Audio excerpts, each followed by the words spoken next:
দামেস্কের জমিনে, সিরিয়ার জমিন, এই সিরিয়ার জমিনে যুদ্ধ বিগ্রহ করে আসতেছে, যেখানে ৬২ বছর থেকে তারা শাসন করতেছিল।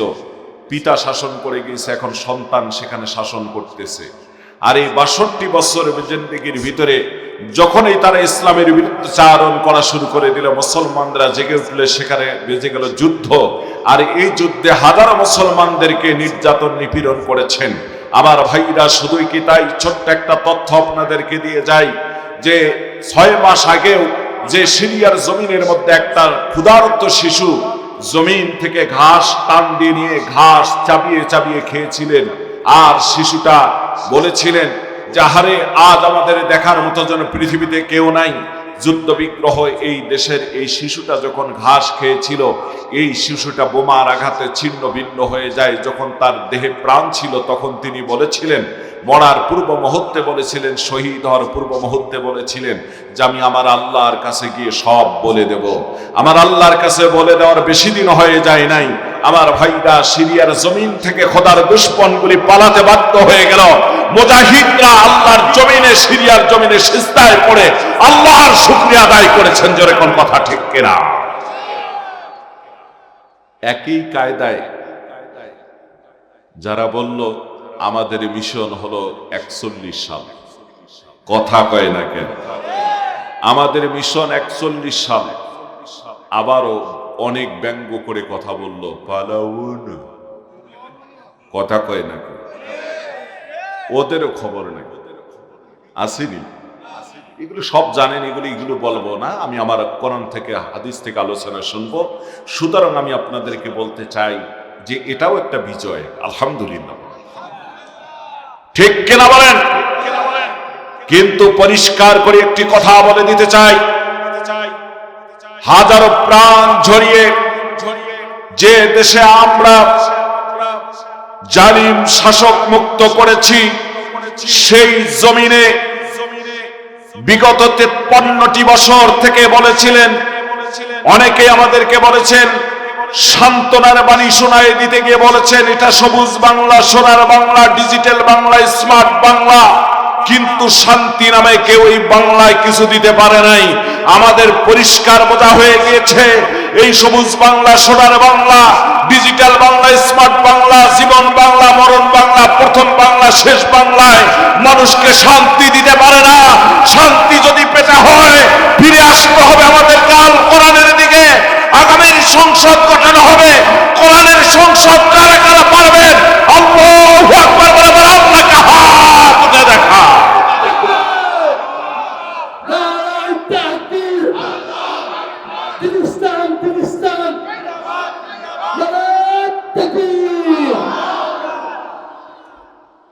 শান্তি আসলে কেউ দিতে পেরেছে? শান্তি দিতে পারেনি।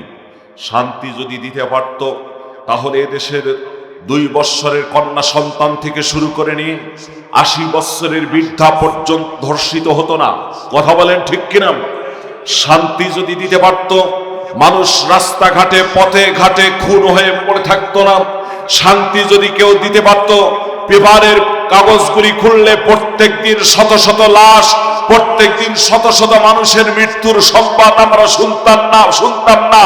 শান্তি যদি কেউ দিতে পারত, তাহলে আমাদের দেশের যারা, আমার ভাইরা, আমাদের দেশের যারা মেহনতি খেটে খাওয়া মানুষ, সারা জীবন তাদেরকে এরকম কষ্টের সাথে জীবন কাটাতে হতো না। আর রাতারাতি আঙ্গুল ফুলে কেউ কলা গাছ হতে পারতো না।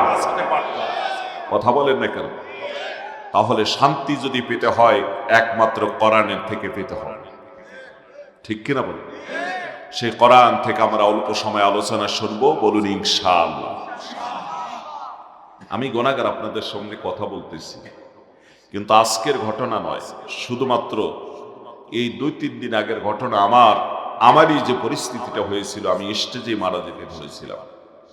মাসুদুর রহমান সিদ্দিকী নামে ইংরেজিতে লিখে সার্চ দিবেন, আমার ফেসবুক আইডি আসবে, সেখানে পাবেন। আমার নিজস্ব একটা মিডিয়া আছে, কামালপুর টিভি, এখানেও সার্চ দিলে আপনারা আমার অবস্থাটা জানতে পারবেন। সিলেট সুনামগঞ্জে আমার প্রোগ্রাম ছিল, অনেক দূরের পথ। সেখানে গিয়েছি, ভোর 5টার সময় আমরা রওনা করেছিলাম। আজকের আপনাদের আকর্ষণ সেও ছিল আমাদের ওবাইদুল্লাহ ভাই। তো আমরা ভোর 5টার সময় রওনা করি, ওখানে পৌঁছেছি গিয়ে রাত 9টার সময়, এত দূরের পর। তারপর প্রোগ্রাম শেষ করে আমার পরের দিন প্রোগ্রাম হচ্ছে বৃহত্তম ময়মনসিংহের বিভাগের শেরপুর জেলায়। আমি ভাবলাম যে এভাবে যদি গিয়ে যাই তাহলে ক্লান্ত হয়ে যাব। তখন বিকল্প পথ খুঁজে বাইক ভাড়ায় পাওয়া যায় হাওর এলাকা দিয়ে, যেখানে আপনার বাস চলার কোনো সুযোগ নাই, সিএনজিও সব রাস্তায় চলবে না, কখনো কোনো জায়গায় একটু চলে, বাকিগুলি বাইকে চলতে হয়। হাওর এলাকা দিয়ে 250 কিলোমিটার মতো রাস্তা। আমি 1600 টাকা মোটরসাইকেল ভাড়া দিয়ে 4টা ফেরিঘাট নদী পার হয়ে দীর্ঘ পথ অতিক্রম করে ময়মনসিংহ এসে তারপর প্রাইভেট নিয়ে মাহফিলে গিয়েছি। দীর্ঘ 2 ঘন্টার মতো কথা বলেছি, কালেকশনও করে দিয়েছি তাদের কবরস্থানের। শেষ পর্যায়ে এসে আমার কি হয়েছে আমি বুঝি না, তবে কমিটির লোকরা পরবর্তীতে আমাকে জানালেন যে আমি করতেছি কবরস্থানে কালেকশন, একবার মসজিদ বলতেছি, একবার মাদ্রাসা বলতেছি, মানে উল্টা পাল্টা হয়ে যাচ্ছে কথা। এই প্রচণ্ড ঠান্ডা, ঘুম নেই, পর্যাপ্ত জার্নিং, আর আমিও এমনি একটি রোগী। সে রোগীটা হচ্ছে আমি লিভার এফেক্ট একটা রোগী। সম্মানিত ভাইরা, পৃথিবীর থেকে তো আজ হোক কাল হোক মরে যেতেই হবে, কথা বলেন না কেন? যেমন এই যে আমার লিভারের এফেক্ট, অন্যতম একটা শরীরে একটা অর্গানেস, এটি একটা অঙ্গ, বিশেষ অঙ্গ যেটি পরিপাকতন্ত্রে কাজ করে, সেটি আমি এফেক্ট। তা আমি কখন কোন মুহূর্তে হঠাৎ চলে যাব আল্লাহ ছাড়া কেউ জানেন না। এজন্য কোন মাটিটা আমার জন্য, কোন জমিনের মাটিটা আমার জন্য দাফনের জায়গা হবে তাও আমি জানি না। তবে আমি এতটুকুই বলি, মরণ তো হবেই, সে মরণটা যেন শহীদি মরণ হয়, এই কামনাটুকুই সবসময় করি। আপনারাও দোয়া রাখবেন, জোরে বলুন না আল্লাহুম্মা আমিন। আল্লাহ পাক আমাদেরকে কবুল করে নাও, জোরে বলেন আমিন। তো সেখান থেকে আমরা হাসপাতালে ভর্তি করেছেন, আর সেখান থেকে একদিন হাসপাতালে থাকার পর আবার বাসায় চলে গিয়েছি। যদিও অন্য জায়গায় আমাকে যেতে বলছেন, আমি না গিয়ে বাসায় চলে গিয়েছি। বাসায় চলে যাওয়ার পর 2টা প্রোগ্রাম আমার মিস হয়ে গেছে, এর জন্য আমার খুব কষ্ট লাগতেছে, 2-3টা প্রোগ্রাম। তারপর আপনাদের এই প্রোগ্রামটা, ডাক্তারের কথা অনুযায়ী আপনাকে 10 দিন রেস্টে থাকার দরকার, অন্তত 1 সপ্তাহ। আমি বলেছি যে প্রোগ্রামগুলি অনেক আগে দেয়া, না গেলে প্রোগ্রামগুলি নষ্ট হয়ে যায়। আমার যতই কষ্ট হোক আমি প্রোগ্রামগুলি করব। এই তো প্রোগ্রাম শুরু করেছি 3 প্রোগ্রামের পরে। আপনারা দোয়া রাখেন এই অসুস্থতার ভিতরে যেন গোলাম আপনাদের মাঝে কিছু খেদমত করতে পারে, বলুন না আমিন। আরো সরে বলেন আল্লাহুম্মা আমিন। সম্মানিত ভাইরা, এখনো যারা চায়ের দোকানে, টি স্টলে, রাস্তাঘাটে আড্ডা দিয়ে সময় অতিবাহিত করতেছেন, কালক্ষেপণ করতেছেন, তাদেরকে লক্ষ্য করে আমি বলতে চাই, তিরমিজি শরীফের হাদিস এসেছে, নবী মুহাম্মদ রাসূলুল্লাহ সাল্লাল্লাহু আলাইহি ওয়াসাল্লাম বর্ণনা করেন, قال رسول الله صلى الله عليه وسلم من طلب العلم كان كفارة لما مضى সুবহানাল্লাহ। আল্লাহর নবী বর্ণনা করেন, যখন কোন আল্লাহর বান্দা, যখন কোন আল্লাহর বান্দি কোরআন ও হাদিস থেকে জ্ঞান নেওয়ার জন্য ঘর থেকে বেরিয়ে পড়ে, প্রথম পাটা চৌকাটের বাইরে, ঘরের বাহিরে দিয়েছে, 1 পা এখনো ঘরের ভিতরে, যদি নিয়ত তার সঠিক হয়, আমার আল্লাহ রব্বুল আলামিন ওই বান্দা বান্দির জীবনের অতীতের সমস্ত গুনাহগুলি কাফারা স্বরূপ আল্লাহ মাফ করে দেন, জোরে বলুন সুবহানাল্লাহ। মুহাদ্দিসিনে কেরাম বললেন, কোন গুনাহগুলি মাফ হবে? সগীরা গুনাহগুলি তার জীবনের মাফ হয়ে যায়, আর কবিরা গুনাহগুলি, যেগুলি বড় বড় গুনাহ, এই গুনাহগুলি যদি আল্লাহর বান্দা মাহফিলের শেষ পর্যন্ত থেকে 2 ফোঁটা চোখের পানি ছেড়ে দিয়ে, যদি আল্লাহর বান্দা, আল্লাহর কোন বান্দি যদি 2 ফোঁটা চোখের পানি ছেড়ে দিয়ে শেষে এসে তওবা করে ফেলে, তাহলে তার অতীত জীবনের সমস্ত গুনাহগুলি আল্লাহ মাফ করে দিবেন। জোরে বলা যাবে কি সুবহানাল্লাহ? এই জন্য মাঝে মাঝে আমি বলে থাকি, আল্লাহ আল্লাহ ডাকরে বান্দা, আল্লাহ আল্লাহ ডাক,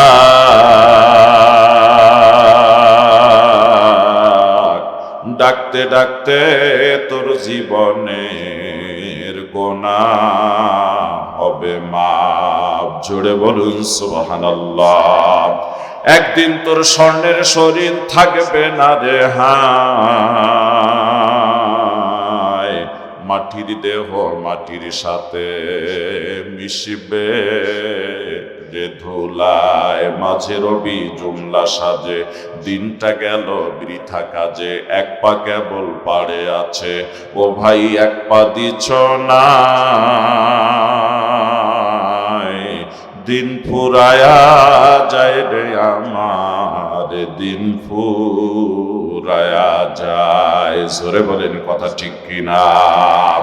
দিনী ভাইরা আমার, কোরআনে কারীমের মাহফিলের ভিতরে বসেছেন, এই কোরআন কিভাবে শুনবেন, কতটুকু আদবের সাথে কোরআন শোনা লাগবে, গভীর মনোযোগ দিয়ে দেন।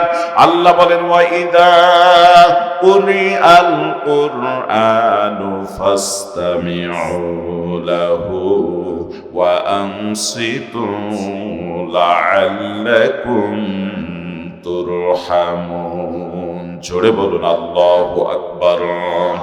আল্লাহ বলেন, বান্দা যখন তোমার সামনে পবিত্র কোরআনে কারীম তেলাওয়াত করা হয়, তখন তুমি গভীর মনোযোগ দিয়ে তখন তুমি কি করো? নীরব থাকো আর মনোযোগ দিয়ে সে কোরআন শ্রবণ করো। লাআল্লাকুম তুরহামুন, এভাবে আমার আল্লাহর রহমত তোমাদের উপর নাজিল হতে পারে। জোরে বলুন সুবহানাল্লাহ। তাহলে কোরআন শোনারও একটা আদব আছে, কথা বলেন নাকি? সাহাবা আজমাইন, হাদিস শরীফ আসছে, সাহাবা আজমাইন যখন কোরআনে কারীম শুনতেন, এত গভীর মনোযোগ দিয়ে কোরআন শুনেছিলেন, পাখিরা এসে মনে করতে এটা কোনো গাছ, কাঁধের উপরে বসে পড়তেন। জোরে বলুন না সুবহানাল্লাহ। কোথায় বসতেন? কাঁধে বসতেন। পাখি বুঝতো না যেটা মানুষ। কত গভীর মনোযোগ দিয়ে কোরআন শুনতেন।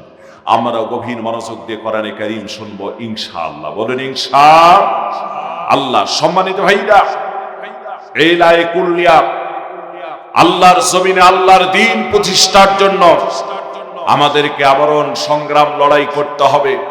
এই দ্বীন প্রতিষ্ঠার জন্য অনেকে ফাঁসির মঞ্চের ফাঁসির রশিটাকেও হাসি মুখে বরণ করতেও দ্বিধাবোধ করে নাই। আমরা যদি অতীত ইতিহাসগুলি লক্ষ্য করে খুঁজতে যাই, তাহলে দেখবেন এই দ্বীনকে বিজয়ী করার জন্য যুগে যুগে বহু আল্লাহর বান্দারা জীবন দিয়েছেন। আর ইসলাম এমন একটি গাছ, যে গাছকে টিকে রাখার জন্য যুগে যুগে রক্তের প্রয়োজন হয়ে দাঁড়ায়। জোরে কোন কথা ঠিক কিনা? অন্যান্য গাছের গোড়ায় ঢালতে হয় পানি, আর ইসলামকে টিকে রাখার জন্য ইসলামের গাছের গোড়ায় ঢালতে হয় রক্ত। যে জাতি রক্ত দিতে জানে, সে জাতির কাছ থেকে ইসলামকে ছিনিয়ে নেওয়া যায় না, কোরআনকে ছিনিয়ে নেওয়া যায় না। পরিষ্কার করে একটি কথা বলে দিতে চাই, আমাদের আকাবেরদেরকে দেখেছি ফাঁসির মঞ্চে উঠানো হয়েছে। আল্লাহর বান্দারা ফাঁসির মঞ্চে গিয়ে যাওয়ার পর কোন জালিমের কাছে প্রাণ ভিক্ষাটুকু চায় না।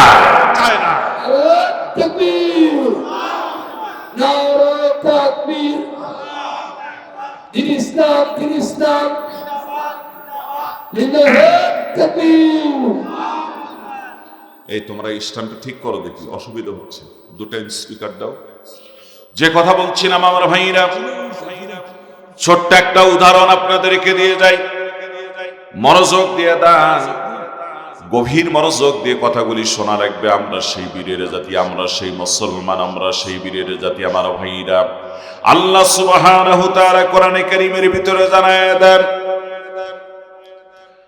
ইয়া আইয়ুহাল্লাযীনা আমানু তাকুল্লাহা ওয়া কুলু কাওলান সাদীদা ইসলিহ লাকুম আ'মালাকুম ওয়া ইয়াগফির লাকুম যুনুবাকুম ওয়া মান ইউতি'ইল্লাহা ওয়া রাসূলাহু ফাকাদ ফাযা ফাওজান আযীমা। জোরে বলুন আল্লাহু আকবার।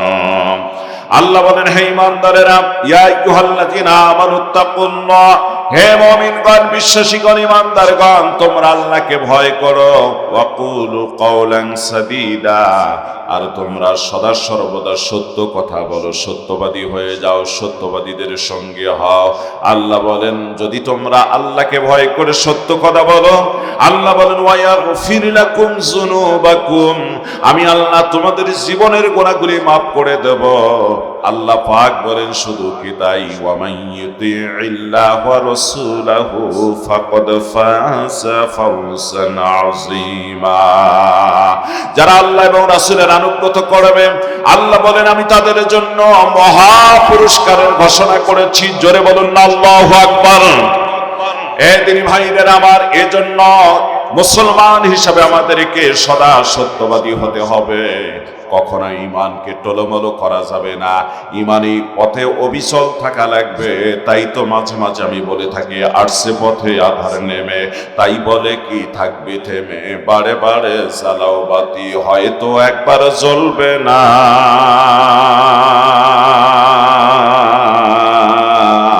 তাই বলে তো ভিড়ের মতো বসে থাকা চলবে না। জোরে বলেন কথা ঠিক কিনা? মুসলিম আমি, সংগ্রামী আমি চিররণবীর, আল্লাহকে ছাড়া কাউকে করি না ভয়, লিল্লাহে তাকবীর। সুবহানাল্লাহ বলেন। আমার ভাইরা, হযরতে খুবাইব রাদিয়াল্লাহু তাআলা আনহুর নাম আপনারা শুনেছেন। হযরতে খুবাইবকে যখন শুলিতে চড়ানো হবে, শুলি রেডি করা হয়েছে, মঞ্চ তৈরি করা হয়েছে। শুলিতে চড়ানোর পূর্ব মুহূর্তে হযরতে খুবাইবকে বলা হলো, খুবাইব তুমি যদি শুধু ওই পাগল মুহাম্মদের নামটা একটাবার ছেড়ে দাও, আর মুহাম্মদের নামটা ছেড়ে দিয়ে যদি আমাদের ধর্মে ফিরে আসো, সেই কালিমাকে যদি তুমি ছুঁড়ে ফেলে মেরে দাও, তাহলে তোমাকে কথা দিচ্ছি, তোমাকে আমরা তো কোনো প্রকার ক্ষতি করব না, বরং তোমাকে আমরা আমাদের ভাই হিসাবে সম্মাননা দিয়ে রাখবো। পাশাপাশি একটি কথা খুবাইব তুমি শুনে নাও, যদি তুমি মুহাম্মদকে তুমি ভুলে যাও, ছেড়ে দাও, তাহলে তোমার পরিবর্তে মুহাম্মদকে ধরে নিয়ে এসে আমরা এই শুলির ভিতরে চড়াবো। হযরত খুবাইব রাদিয়াল্লাহু তাআলা আনহু পরিষ্কার করে একটি কথা বললেন, শোনো কাফেরের বাচ্চারা, আমার পরিবর্তে মুহাম্মদ রাসূলুল্লাহ সাল্লাল্লাহু আলাইহি ওয়াসাল্লামকে শুলিতে চড়াতো দূরের কথা, আমার পরিবর্তে আমি বেঁচে থাকতে আমার জীবদ্দশায় আমার শরীরে এক বিন্দু রক্ত থাকাকালীন অবস্থায় মুহাম্মদ রাসূলুল্লাহ সাল্লাল্লাহু আলাইহি ওয়াসাল্লামের গায়ে কেউ ফুলের টোকা দেও, আমি খুবাইব তা বরদাশত করব না। আমি যদি তার সামনে থাকি আর সেই মুহূর্তে যদি ফুলের টোকা কেউ দিতে চায়, আমি সে হাতটা ধরে হাত ভেঙে টুকরো টুকরো করে ফেলবো। সেই নবীজিকে আজকে ভারতের জমিনে গালি দেওয়া হয়, সেই নবীজিকে নিয়ে আজকে তামাম বাংলার জমিনে আমার ভাইরা বিভিন্ন জায়গায় ব্যঙ্গ করা হয়, নবীজিকে নিয়ে নানাভাবে কটূক্তি করা হয়। ওই নবীজিকে নিয়ে যদি বাংলার জমিনে আর কোথাও কটূক্তি করা হয়, নবীজিকে নিয়ে যদি ব্যঙ্গ করা হয়, ইসলামের উপর, কোরআনের উপর যদি আঘাত হানা হয়, খোদার দুশমনদের হাত ভেঙে দেওয়ার জন্য কারা কারা প্রস্তুত আছো? আল্লাহু আকবার বলে আমার আল্লাহকে হাত তুলে দেখো।